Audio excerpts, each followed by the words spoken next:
Vamos a hablar de la medicalización, de la mercantilización de la salud y también tener en cuenta que tiene que ver con lo que recién estábamos hablando y debatiendo. ¿Cuál es el modelo? El modelo público, el modelo político para las naciones. Podemos hablar de la República Argentina, pero también podemos hacer el recorte de lo que significa nuestra querida y hermosa Latinoamérica con la cantidad de particularidades que tienen los países que la componen. Ya está con nosotros Celia Iriart, quien es socióloga, doctora en salud colectiva, profesora emérita de la Universidad de Nuevo México en Estados Unidos. Celia, gracias por venir a Rosario, bienvenida y también a Radio Universidad. ¿Cómo andás? Bueno, muchas gracias por tenerme aquí y a los rosarinos por acogerme y haber tenido una reunión muy bonita hoy a la mañana. El dato clave es porque para darte la bienvenida tenemos que preguntar lo básico y esencial. ¿Ya te llevaron a la barranca a comer pescado? No. Pero está programado. Para algún día que vuelva, porque ahora me llevan corriendo de vuelta al aeropuerto a comer en algún lugar cerquita de acá y correr al aeropuerto. Te habilito. Pero ya he venido. Yo soy una asidua visitante para estas lides de discutir un poco la salud y de Rosario de hace mucho tiempo. ¿Te gusta Rosario? ¿Te gusta la provincia de Santa Fe? Me encanta, me encanta. Sí, he estado bastante involucrada en alguna época, incluso asesoré al Ministerio de Salud. O sea, sí, estoy muy involucrada con los santafesinos y los rosarinos, que son un poquito un mundo aparte, ¿no? ¿Por qué? A ver, ¿cómo nos ven de afuera? Eso me gusta mucho. Más que lo que nosotros lo vemos de afuera es lo que nos cuentan los santafesinos. Ahí va. Sí, está bien. Mira, ahora cuando vas a Rosario ya vas a ver que no sé qué. Claro, y te encontrás. Pero a mí me encantan, todos no. ¿Con qué te encontrás y qué particularidad tiene la ciudad de Rosario, la provincia, con todo el recorrido inclusive internacional que tenés y que podés contarnos? Bueno, yo creo que en algún aspecto, y también eso comentaba hoy un poco, que pareciera que todavía algunas cuestiones aquí se están preservando un poco. Ciertos programas de la Comisión de Salud Pública o de lo que yo llamo la salud estatal, en el sentido de que, bueno, aquello con financiamiento estatal que no siempre es público, en el sentido que para mí lo público es cuando el público se puede apropiar de las instituciones y puede ser una parte integrante y una voz.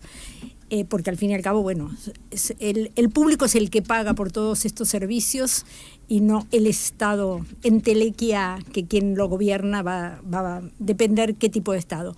Pero me da la impresión, bueno, estuve en todas estas 2 jornadas, en Santa Fe ayer y hoy en Rosario, con gente ligada a los programas y a las actividades de niñeces y adolescencias. Eso es un poco en estos ratitos que estuve, es esa mi mirada o el compartir con esta gente. Me da la impresión que hay un poquito más todavía se está preservando un poco el apoyo a estos programas, la gente que está en los programas interesada en mejorar la vida de sus usuarios. Y bueno, es un poco diferente a lo que pasa a nivel nación y a nivel la ciudad de Buenos Aires, donde vivo, que bueno, es el desmantelamiento de todas las instituciones que tengan que ver con el resguardo de las personas vulneradas, no vulnerables, porque realmente ellos no nacieron vulnerables, sino que los vulneramos en sus derechos. ¿Y ves esa diferencia también con la ciudad de Buenos Aires? Sí. La ciudad de Buenos Aires está cada vez mercantilizando, como mencionaron, a mí, yo uso mucho más esa palabra, mercantilizando la salud pública. Entonces se están mejorando mucho tecnológicamente algunos hospitales, pero obviamente con el destino de que pueden cobrar más a las obras sociales, a los usuarios que tienen algún tipo de cobertura de otra índole. Y yo creo que con el tiempo ir caminando hacia formas de mercantilización cada vez más grandes. El acceso es muy difícil porque, por ejemplo, en los hospitales, con gran bambolla y gran publicidad, plantean lo de la digitalización del sistema, pero lo que yo sé que está pasando es que ahora la gente tiene que sacar turnos online o en forma presencial. El online, las aplicaciones, por vía la aplicación o vía la web, que sabemos que no todo el mundo puede acceder. Además de eso, permanentemente le dicen no hay turnos, vuelva a intentarlo. Entonces, y obligan a los equipos de salud a programar las citas y la actividad en función de los turnos que se definen y no de las necesidades. Por ejemplo, ¿qué quiero decir? Sí puede ser que haya consultas que requieran 15, 20 minutos. Sí. Pero hay otros equipos, por ejemplo, los equipos de trabajo social, los equipos que trabajan con otro tipo de problemáticas, que tienen que tener reuniones grupales, no existen turnos para eso, que tienen que tener mucho más tiempo de atención con el usuario, no existe. O sea, se programa todo, se estandariza todo de una manera y entonces pretenden encajar a los equipos ahí. Sin tiempo para reuniones de equipo, o sea, van generando un modelo de atención que la tecnología, que definen ellos, obviamente la tecnología no se define solita, van encajando a menor acceso, ¿no? Entonces, bueno, yo creo que todas estas cosas son muy problemáticas y que hay una cosa que yo hace muchos años que llamo reforma silenciosa. Esto no se sabe, esto no se discute. Si vos no te enterás porque estás en contacto con trabajadores o porque fuiste usuario por algo de pequeñas cosas que aparecen, vos no te enteras qué está pasando con el sistema como una totalidad. No hay discusión pública, no hay legislación, porque no es que esto sea, bueno, reformamos el sistema de salud y aparece como en su momento la ley del Seguro Nacional de Salud con Alfonsín. No, entonces ese procesos de reforma que se van haciendo adentro de las instituciones sin que se sepa, con lo cual son mucho más fáciles de hacer. Claro. Que en definitiva ese proceso de reforma sin debate, o sea, sin politizar, que haya un involucramiento de las personas, de los usuarios, de los pacientes, de los partidos, que eso también es lo más grave en definitiva, porque al no generarse ese debate no hay exposición de la problemática en sí y también de cómo garantizarla a futuro, que creo que por ausencia de ese debate en las últimas décadas, no es algo que esté sucediendo solo en estos últimos 2 años, hicieron y permitieron que esta gestión de 2 años y pico puedan volar de un plumazo muchísimas de esas construcciones. Y me dispara este comentario que lo repetimos muchas veces por haber identificado este fenómeno de coyuntura, porque recién acabas de mencionar una política pública de seguridad sanitaria de los 80. En los 80 y los 90, en los 90 se produce una profundísima transformación del sistema de salud. Hablo más de salud yo porque es lo que hace muchos años estoy metida en eso. Desde los 90 surgen estas políticas. Y yo, bueno, y con Onganía, por ejemplo, ustedes tienen los AMCO, ¿no? Los hospitales AMCO. Eso lo hizo la dictadura de Onganía. Entonces, acá van quedando como capas geológicas, en Argentina hablo, ¿no? Capas geológicas de cambios, de reformas que se fueron haciendo, todas malas, pero encima no es que cuando se hace una nueva reforma se plantea el conjunto del sistema y se mira cómo se organiza. No, sobre esto instalo esto otro. Claro. Entonces, va quedando toda el SAMCO que se originó como hospital comunitario, pero con la idea de que se cobra.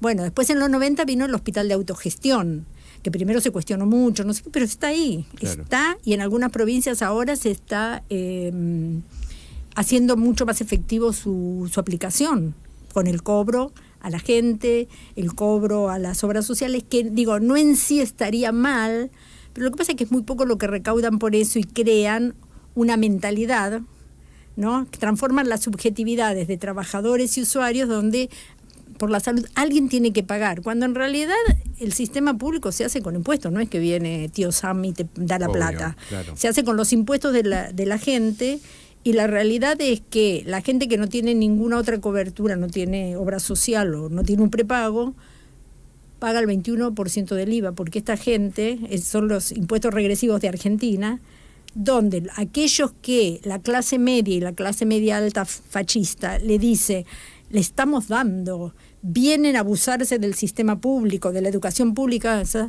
olviden que eso es mentira. En una sociedad capitalista todos pagamos por los servicios que tenemos, porque son los impuestos y los bienes colectivos que cada vez nos enajenan más, los que producen esa cantidad de dinero que tienen para la educación pública, todo el funcionamiento del Estado que el gobierno de Milei está destruyendo a pasos agigantados, pero que también generan en las subjetividades de todos nosotros la idea de estos van gratis al hospital, mientras que yo me tengo que pagar el prepago o yo tengo que aportar con mi salario.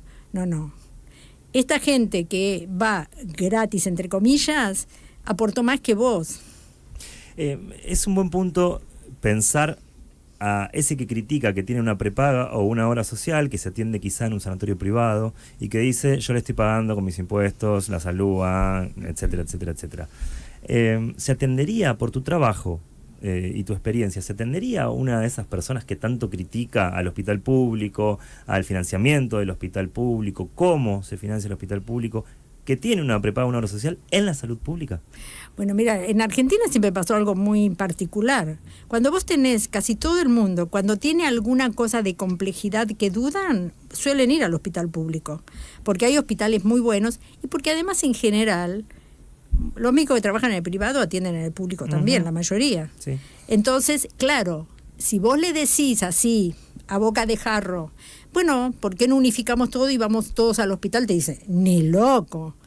Claro, porque la fantasía básicamente está ligada a la comodidad, a la salita más bonita o menos bonita, claro, a la espera o no espera. Yo he esperado en el sistema privado en Argentina 3 horas para que un médico me vea, ¿no? O sea, que eso es mentira también. Pero lo que también he notado, yo en general empiezo a protestar y trato de armar un poco de lío de, pero ¿cómo puede ser? Si estamos pagando, si somos del privado, estamos acá. Pero la gente en el privado se calla. Y bueno, ¿no? Es que hay mucha gente, ¿no? O te miran como, y está loca de dónde salió. Ahora, si vas al hospital y esa misma gente tiene que esperar, ahí sí se arma. Claro. Entonces, es esta ideología.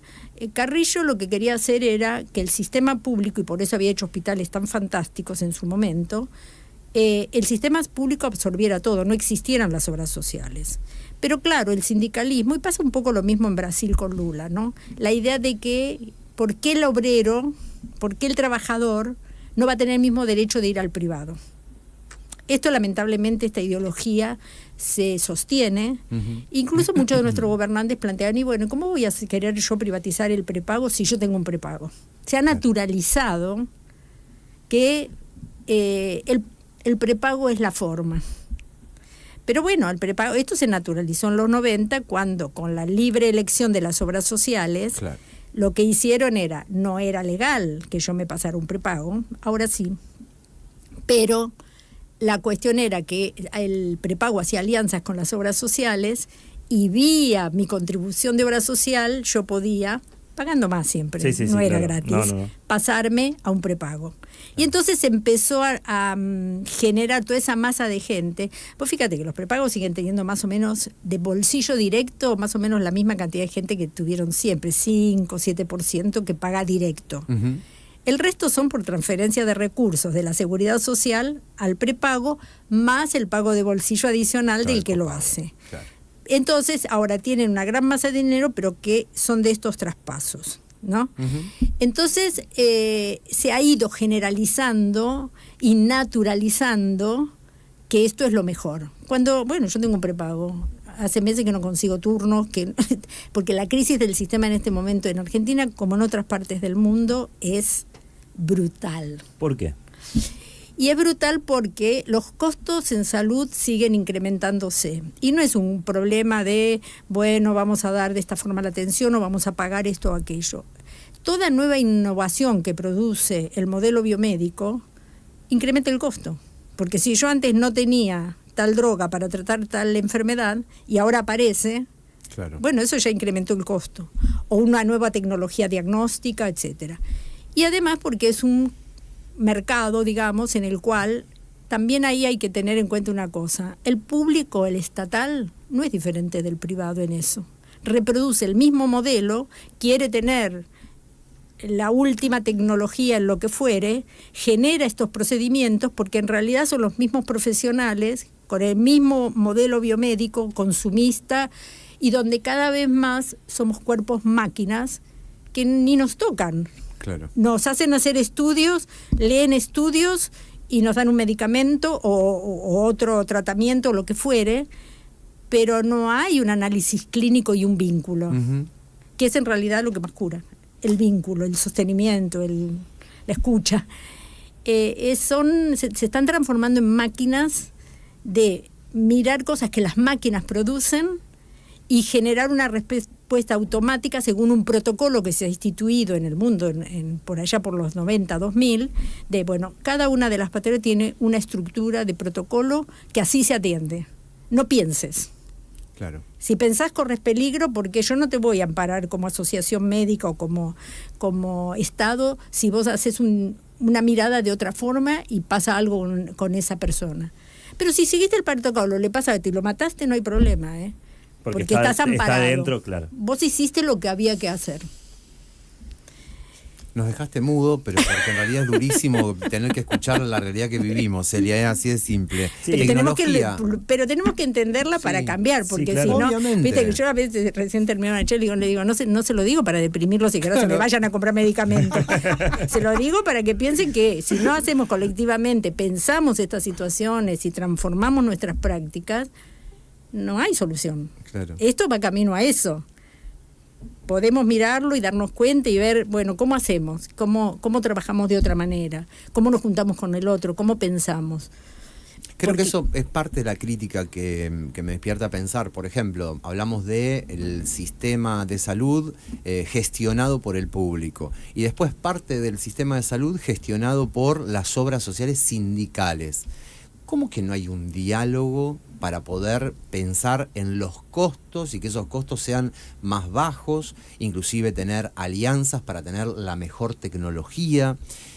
Lo planteo de esta manera porque mientras te escuchaba me hace pensar quiénes son los promovedores de esas altas tecnologías, o que en la ciudad de Rosario, por ejemplo, tengamos los mismos equipos tecnológicos, de biomédicos, de diagnóstico, que funcionan en Berlín, que funcionan en Alemania, en Suiza, en cualquier ciudad de Estados Unidos.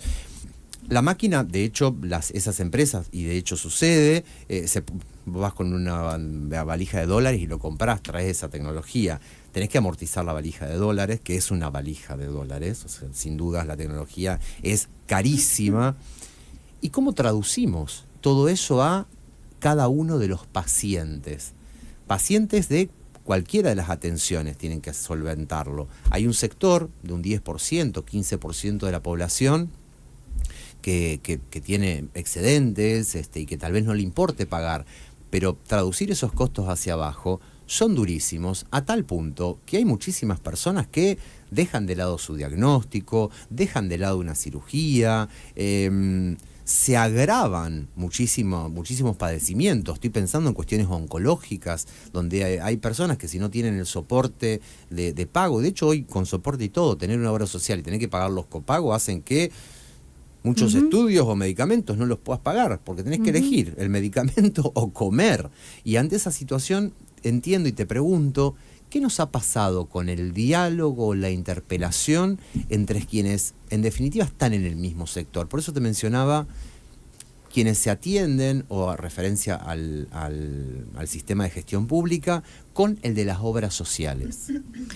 Bueno, en realidad nacieron divorciadas desde el comienzo y nunca hubo forma de juntarlo, porque realmente, por ejemplo, en las provincias, las obras sociales provinciales las maneja el Estado.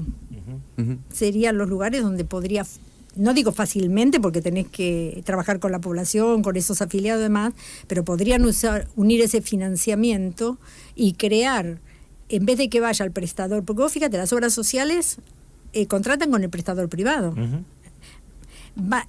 Pagan al público cuando la gente va, le preguntan si tiene obra social y después le facturan, y a lo mejor con un poco de suerte el hospital cobra algo de la obra social. Pero no es que haya un convenio, bueno, el PAMI, por ejemplo, en Capital, no sé, en otros lugares, tiene convenio con los hospitales. Entonces podés ir a atender y tenés la ventanilla especial, porque entonces, claro, ahí empieza un poco la segmentación de los usuarios. Pero la realidad es que el modelo lo imponen las grandes corporaciones, porque las grandes corporaciones de medicamentos, las grandes corporaciones de tecnología, no es que solamente alguien va y pide. Ellos hacen toda la propaganda y la de crear la necesidad en los sistemas de salud. El visitador médico. El visitador médico es un ejemplar, pero que ya ha perdido mucho más, porque desde que entró el capital financiero en salud en los 90, el capital financiero opera bajo el concepto de que no se gaste, que la gente no acceda. Lo que hace es administra grandes bolsas de dinero, en eso se convirtieron las obras sociales. Las obras sociales primero vinieron los americanos con las aseguradoras, pero en los 2000 enseguida se fueron, porque vieron que acá se les caía todo a pedazos. Pero los sindicalistas argentinos que manejan las grandes obras sociales aprendieron rápidamente y crearon sus propias administradoras, sus propios prepagos. UP, Unión de Personal, en el año 97 creó ACOR, que es el prepago de Unión de Personal. Entonces, lo que hace el capital financiero, cuando vos querés generar más dinero con tu dinero, ¿no? Es como ir al banco a poner el depósito a plazo fijo, bueno, para que te genere dinero, ese capital no hace nada. En este caso, lo que vos querés es, tenés esa masa de dinero, tenés que poner un poco para gastarlo un poco, pero tratá de gastar lo menos posible porque así me rinde más. Este es el modelo del capital financiero, que se vino a instalar en los 80-90 en el mundo, en salud. En salud, en educación, son modelos muy parecidos. Y lo que entonces van a hacer es coartarle esta posibilidad tan directa de las farmacéuticas de entrar directo al médico, porque le van a decir a los médicos, no, vos no podés prescribir lo que se te ocurra. Vos vas a prescribir lo que yo autorizo porque es la cobertura que tiene esta persona. Y lo demás, en Estados Unidos se hicieron cláusulas por las cuales ni le podían decir a los pacientes si tenían 3 distintos tratamientos posibles si alguno no lo pagaba el seguro. Ni mencionárselos. Bueno, y así muchísimas restricciones que le pusieron a los prestadores. Entonces, la industria farmacéutica y estaba preocupada, ¿no? Porque le estaban quitando, y la de tecnología médica, quitándole clientes. Entonces lo que hace es cambiar el modelo de negocios. Y un famoso ejecutivo de una de las grandes farmacéuticas, en reuniones entre ellos, dijo, venderle medicamentos a los enfermos ya no es suficiente negocio.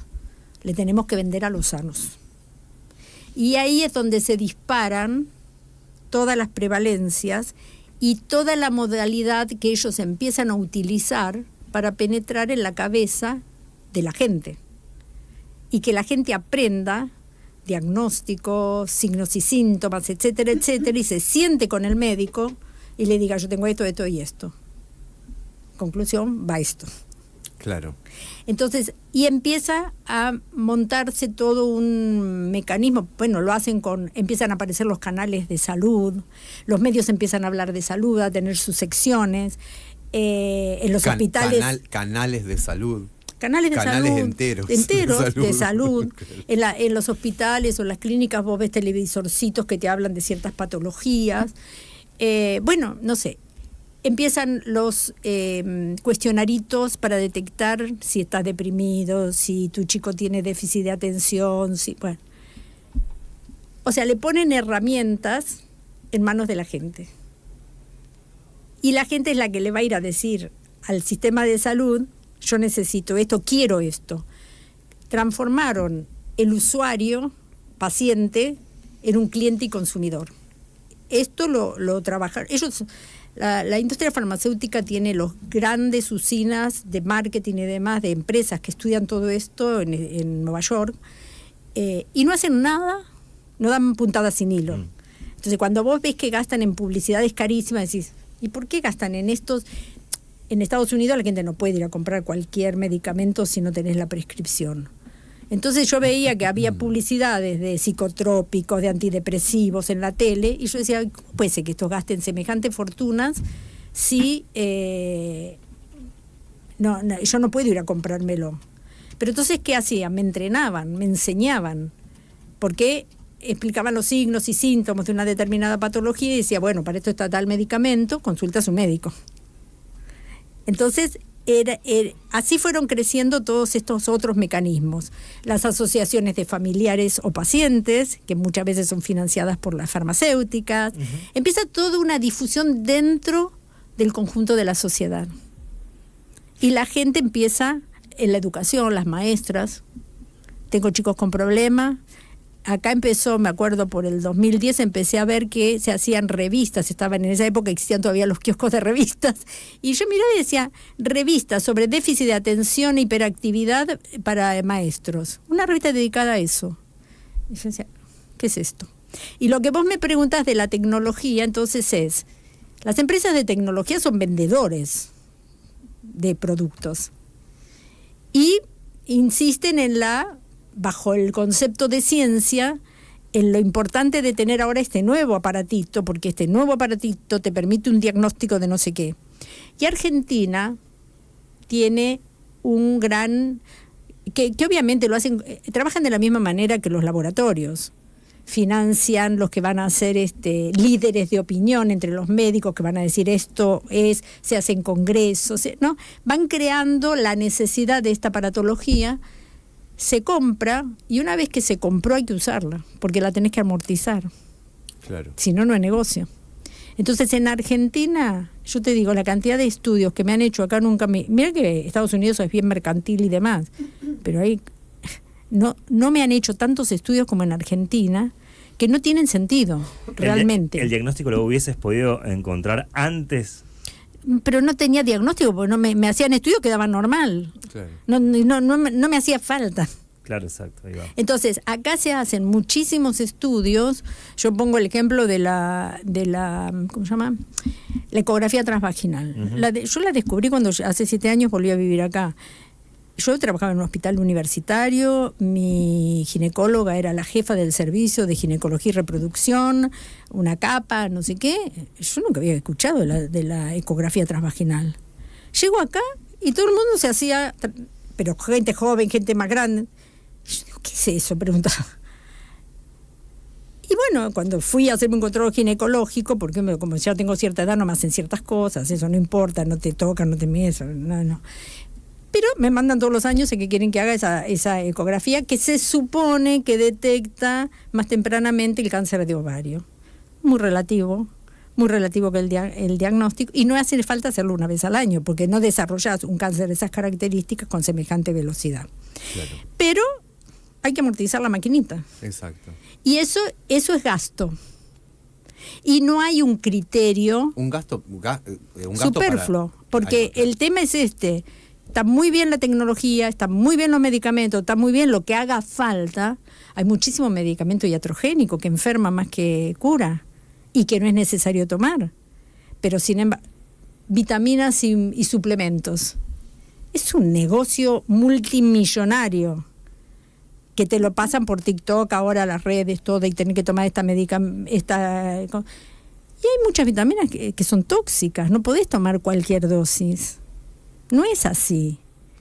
Pero la gente no tiene. Entonces, no hay un proceso que acompaña a esta difusión loca de cosas que no sirven muchas veces o que enferman, diciendo, no, para. Y entonces es un negocio muy grande. Y esto que vos preguntás de por qué se desarrolla. Porque hay mucho negocio. Hay mucho negocio y mucho entramado de corrupción, lamentablemente. Entonces, ¿qué pasa? No voy a ponerlo en el hospital y ni siquiera el Estado por ahí lo quiere, al contrario, quiere seguir comercializando y dejando en manos de los privados porque en algunos casos son sus aliados. Claro. ¿Y qué rol ocupa ahí el médico, la médica, cuando voy a una consulta y le digo, mira, yo necesito esto? Porque lo googleé, lo vi en TikTok, como bien decías, en redes sociales, y esto es lo que yo necesito. ¿Hay una responsabilidad ahí del médico? Decir, no, pará, no necesitas esto, necesitas otra cosa. ¿Existe esa responsabilidad o no? Debería. Debería. Y hay gente que lo hace, hay gente que lo hace. Ahora, en general, el tema es que muchas veces los médicos tienen muy poca formación uh-huh. en ciertos medicamentos. Y se usan mucho lo que le va informando los laboratorios y demás. Que los laboratorios te dicen, hay un estudio muestra que este medicamento es más efectivo que en el 40% de la población estudiada. Preguntarles cuántos casos son, 3. Pero claro, de ese 40% se quedan con el 40%. Claro. Entonces, hay mucho, y hay muchos que están en connivencia con la industria. Ahí va. Claro. Hay de todo. Y la otra cuestión que se ha hecho ahora muy complicada también después de la pandemia, que aparecieron los terraplanistas, es que de golpe se hizo de la ciencia biomédica, por ejemplo, no le vayas a discutir porque sos un hereje. Y tampoco es así. No tienen la verdad revelada. Tiene 200 años la biomedicina occidental. Hay muchas otras que son milenarias.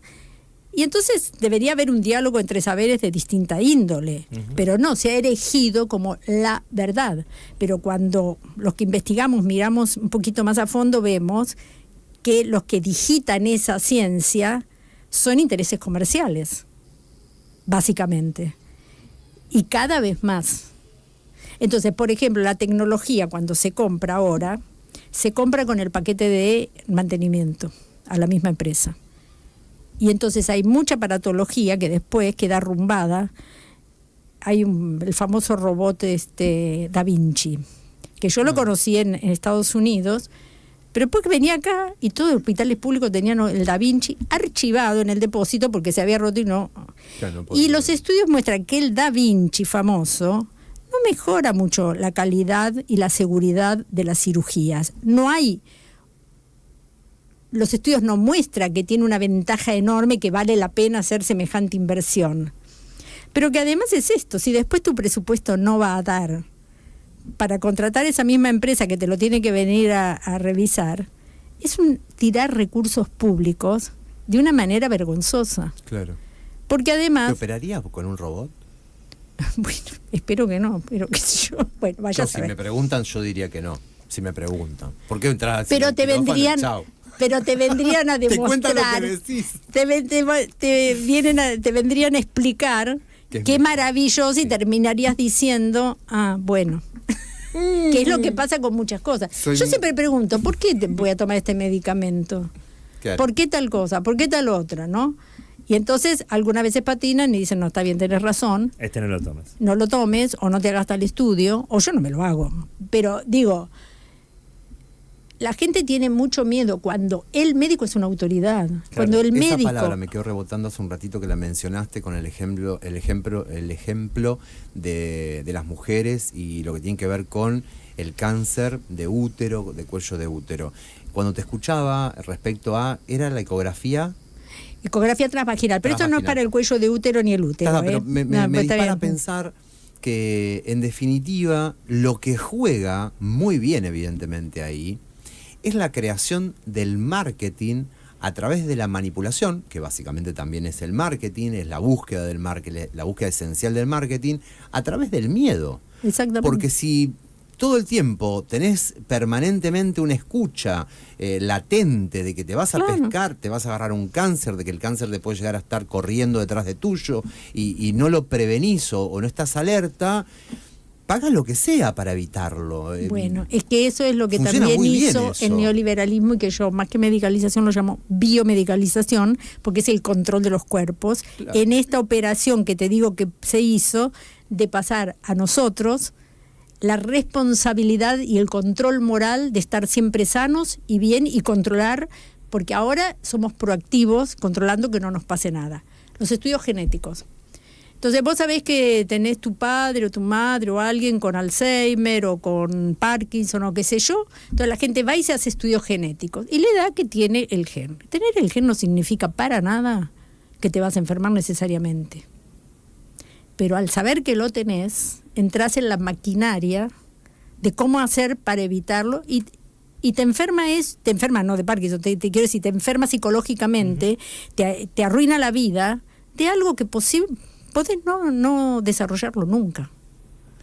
Pero estas son ahora las maquinarias que se usan, que el neoliberalismo y el consumismo en salud ha metido. Pues fíjate, ahora no somos personas sanas, que cada tanto nos pasa algo y vamos al médico y... No, ahora somos personas que estamos todo el tiempo pensando, ¿qué me toca hacer este mes de control? Sí. ¿Qué tengo acá? ¿Qué tengo que tomar? Ay, tengo un poquito de colesterol. ¿Qué tengo que tomar? ¿Qué no sé? En eso nos han convertido y ese es el gran negocio. Porque claro, somos nosotros los que pedimos. Claro. O sea, nosotros pedimos y muchas veces los médicos que quieren decirte, no, mira, vamos a pensar de otra manera, necesitan tiempo, ¿no? Porque yo estoy convencidísima que quiero eso o que preciso eso. Y en general el sistema ahora está que no les dan tiempo. Tienen que atender cada 15 minutos, cada 10, cada no sé qué. ¿Y el paciente le da tiempo? Digo, entiendo lo del sistema, pero el paciente que a veces en no. una vorágine que todo se resuelve en 20, 30, 40 segundos, la vida diaria, No, a eso. y a veces también no es solo eso. Muchos médicos te dicen, bueno, pero es que si yo no se lo doy, va otro. Claro. Hasta que encuentra uno que se lo da. Sí, es muy posible. Pero lo que tendríamos que hacer es cuerpos de la medicina o de otras disciplinas, los biólogos, hay mucha gente que tiene mucha información muy crítica e interesante sobre muchos procedimientos, estar haciendo esa contraofensiva de mostrarle a la gente estas otras cosas, pero no está pasando.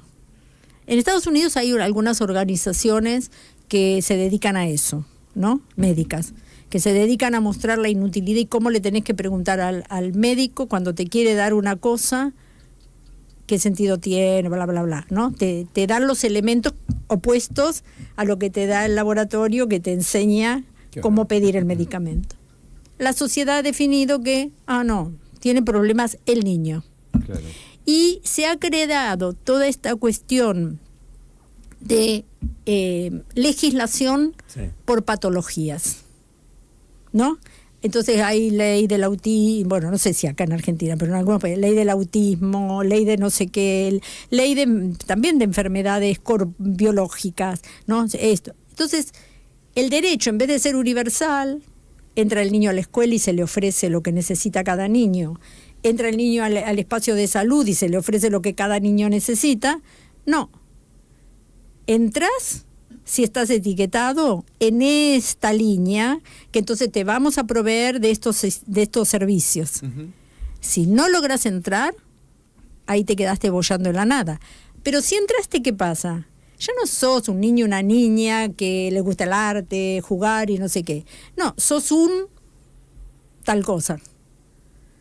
Y queda etiquetado en eso en vez de... En la patologización de cada una de las personas. Lo mismo que pasa con, no sé, si te diagnostican de diabetes, ya no sos fulanito que hace tal cosa, sino sos un diabético. Diabético, sí, te entendí para no usar las otras posibilidades. Me quedo pensando, sé que tenés un compromiso ahora y tenemos poco tiempo para seguir charlando, está buenísima la charla. Y la próxima vez que vengas a Rosario te pido y te pedimos que vuelvas a la radio. Pensar en todo lo que venimos hablando, de hecho creo que la última parte cuando hablamos de medicalización y más que nada a las niñas es súper neurálgico el tema y además grave como peligroso. Esto está repartiéndose panes a tan corta edad en vez de pensar de qué manera tenemos clubes hermosos, potentes, ofreciendo deportes, campamentos y cómo usar menos la pantalla. Bueno, no. Cepanes por allí, por la vida, florecerán cepanes como respuesta y no está bueno eso. Sí me parece y me despierta a pensar, y ya que usé la palabra florecerán, que es la campaña de abuelas a nivel nacional, batalla cultural. Lo que estás planteando en definitiva es eso, que en la batalla cultural se entienda, se plante el debate país, de qué tipo de salud, de qué programa sanitario, qué sistema sanitario queremos, dónde estamos y hacia dónde vamos. Estamos yendo por el camino equivocado, eso está claro. Y nos están llevando puestes, y en todos los sentidos, en todos los caminos que venimos agarrando, es como que la pifiamos en esta batalla cultural. Aunque no sé si la pifiamos, pero sí la venimos como perdiendo. Porque de lo contrario habría más resistencia consciente, una resistencia mucho más coral, inclusive amorosa, entendible entre nosotros, les pares, y no odiante entre nosotros, sino organizada hacia arriba, que es quien está provocando esta competencia de la batalla cultural. ¿Qué pensás de esto último? ¿Cómo hay que darlo desde la salud? Venís de la sociología también. ¿Qué nos pasa a los argentinos de esta cuestión de identificar el debate soberano? Sí, pero ahí, por ejemplo, cuando yo estoy trabajando con los trabajadores de salud, en Argentina no hubo en algunos momentos algún intento de ciertas legislaciones, pero siempre vinieron de arriba para abajo. Por ejemplo, incluso la ley de salud mental, que es muy buena, en realidad se elaboró desde arriba, se aprobó, pero no sé. En Brasil, por ejemplo, todos los cambios que se hicieron con salud mental en su momento, los hicieron. Primero fueron haciendo los procesos en los hospitales, ¿no? Y después se coronó una legislación. Acá se hace un poco al revés. Y bueno, mi gran maestro que ya falleció, Mario Testa, él decía, el Congreso es un cementerio de leyes. Entonces tenemos legislación muy buena, pero que está ahí muerta. O porque hay gobiernos que no la quieren aplicar, o por lo que fuere, pero no hay.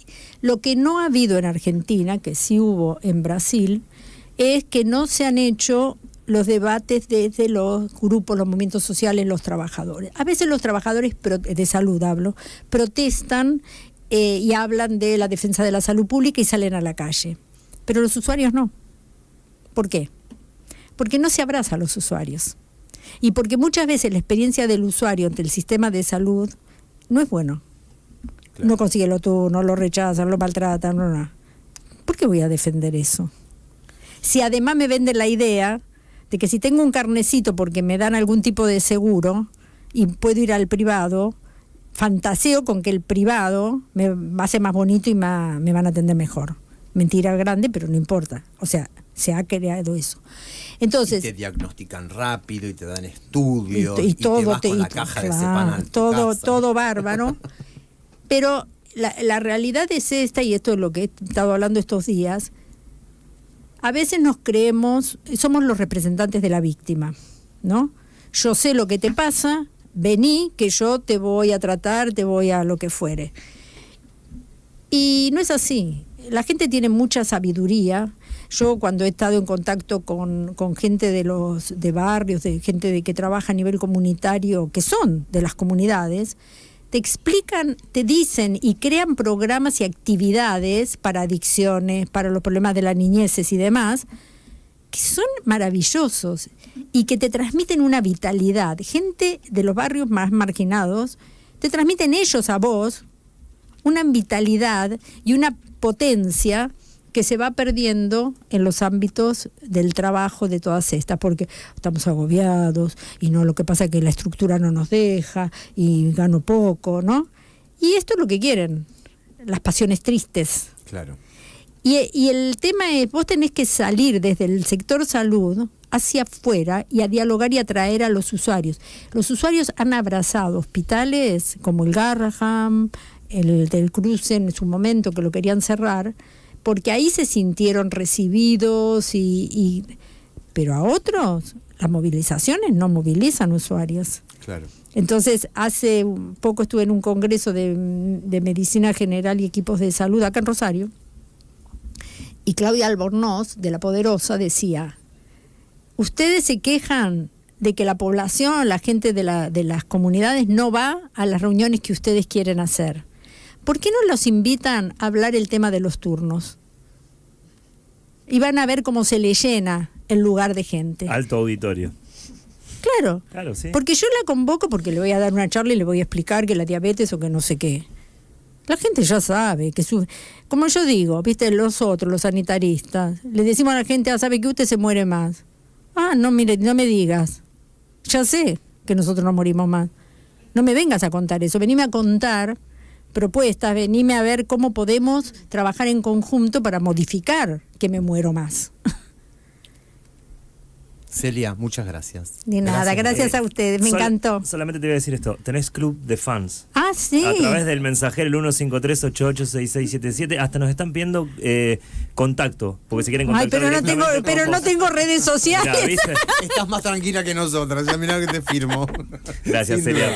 Gracias a ustedes y muchas gracias a la gente.